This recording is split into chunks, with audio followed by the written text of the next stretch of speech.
by Nick Wadhams. President Donald Trump's new Afghanistan strategy, more troops, pressure on Pakistan and diplomatic outreach to the Taliban, relies on tactics his predecessors tried without success to get out of America's longest-running war.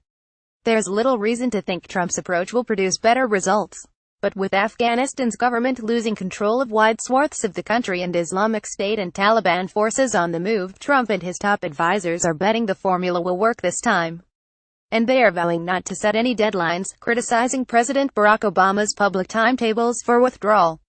U.S. President Donald Trump delivers remarks on America's military involvement in Afghanistan at the Fort Myer military base on August 21, 2017 in Arlington, Virginia. Mark Wilsongati images American strategy in Afghanistan and South Asia will change dramatically, Trump said in a nationally televised speech Monday night from Fort Myer, Virginia.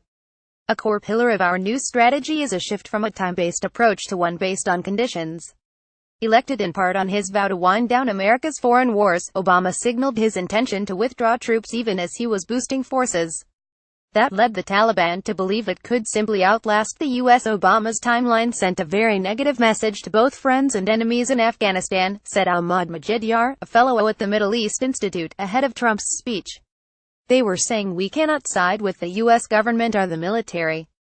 It also encouraged the Taliban to just wait out the U.S. forces instead of coming to the negotiating table. In this November 3, 2010 file photo, an Afghan boy watches as a U.S. Marine scans the area during a patrol in Sangin, south of Kabul, Afghanistan. Dushan Vranik, Associated Press. Trump is now the third U.S. president to struggle with how to get out of Afghanistan, a country beset by ethnic, religious, cultural and tribal factions that have stymied foreign armies for centuries.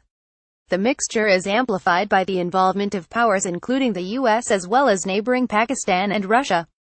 Since President George W. Bush first sent special forces to Afghanistan to help oust the Taliban government and track down al-Qaeda terrorists after the September 11, 2001 attacks, the war has cost the U.S. more than $714 billion and several thousand lives. Saying that micromanagement from Washington, D.C. does not win battles, Trump said he's already given Defense Secretary James Mattis the authority to raise troops levels and target the terrorist and criminal networks that sow violence and chaos throughout Afghanistan. Troop increase. U.S. troop levels may have the smallest impact on determining Afghanistan's future. Even with about 100,000 U.S. soldiers in the country in 2011, and tens of thousands of additional NATO troops, the Taliban managed to survive and plot their comeback. In his final year, Obama put off a plan to reduce the U.S. presence to 5,500 troops, leaving about 8,400 in the country. Now, under Trump, that number is expected to climb by about 50%. Rather than trying to retake territory, their focus would be on training Afghan Special Forces troops, a strategy pursued with some success in the past. The key difference under Trump would be an added emphasis on training for the broader Afghan army. We did 12 years of intensive training and we pulled people out in the middle of battles and started going home, and that left the Afghans unable to finish the job, said Ronald Newman, the U.S. ambassador to Afghanistan in 2007. Afghanistan analysts say that may still not be enough. I really don't think the deployment of 3,000 or 5,000 troops can overcome security challenges, said Abdul Qadir Zazai, first secretary and a lawmaker in the Afghan parliament. Terrorist safe haven for Trump. The troop increase and giving greater discretion to commanders on the ground is just part of a plan that includes providing continued support, but no blank check, for Afghan President Ashraf Ghani and pressuring Pakistan. In his remarks, the U.S. president singled out Pakistan for often giving safe haven to agents of chaos, violence and terror. We can no longer be silent about Pakistan's safe havens for terrorist organizations, the Taliban, and other groups that pose a threat to the region and beyond, Trump said. Pakistan has much to gain from partnering with our effort in Afghanistan. It has much to lose by continuing to harbor terrorists. Pakistan's intelligence service has long nurtured ties with the Taliban while undermining U.S.-backed governments in Kabul.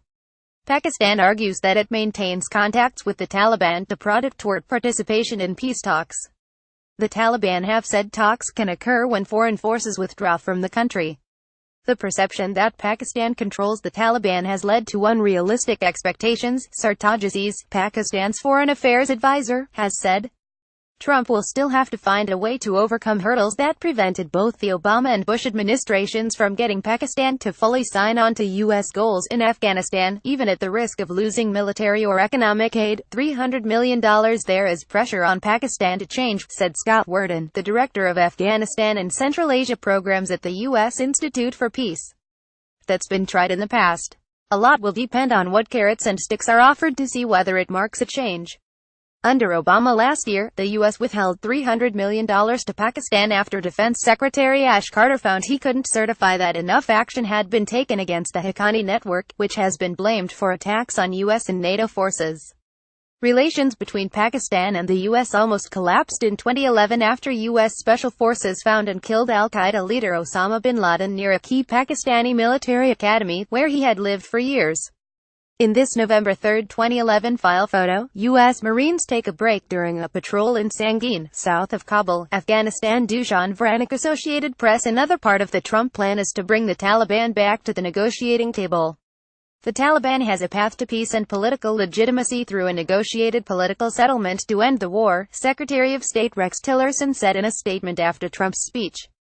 We stand ready to support peace talks between the Afghan government and the Taliban without preconditions. The Obama administration made similar overtures with little success.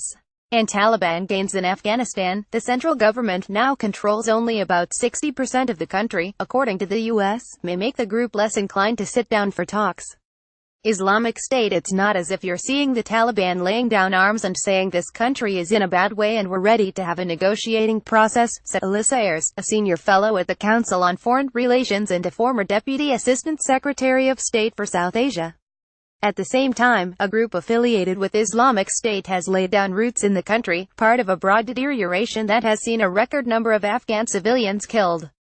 U.S. engagement has eroded as a result, with personnel hunkered down behind blast walls, the U.S. Inspector General for Afghanistan Reconstruction said in a report this month. While Trump said his instincts during the campaign were to completely pull out of Afghanistan, that deteriorating situation on the ground and the difficult realities of being commander-in-chief changed his calculus. But he also signaled the limits of his approach. We are not asking others to change their way of life but to pursue common goals that allow our children to live better and safer lives, Trump said. We are not nation building again, we are killing terrorists. With assistance from Altaf Najafi Zada.